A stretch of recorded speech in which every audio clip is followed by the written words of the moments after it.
விமலாயத்தை என்னதான் பண்ணிட்டு இருக்காங்க, வெக்கமா இல்ல அவனுக்கு அப்படின்னு ராஜேந்திர சோழன் கேட்கிறாரு.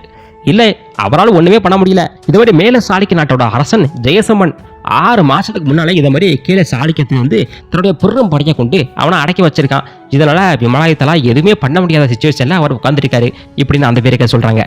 அது மட்டும் இல்லாம ஜெயசிம்மன் தன்னோட மருமகன், அதாவது 2வது இளவரசர் கிராமத்தில் கீழே சாளுக்கிய நாட்டோட விஷ்ணுவர்தன் அப்படின்னு சொல்லுவாங்க அவரோட பேரு.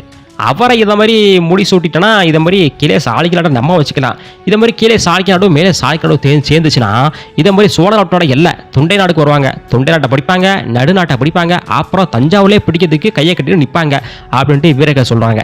அப்போ தஞ்சாவூர்ல இதை மாதிரி ராஜேந்திர சோழன் ஒருத்தன் இருக்கிறான் அப்படிங்கிறதே மறந்துட்டாங்களா அப்படின்னு ராஜேந்திர சோழன் கேட்கிறாரு. இல்ல, அப்படி இல்ல, உங்களை அவங்க மறக்கவே இல்லை. மறக்கடையா? எப்படி சொல்றீங்க?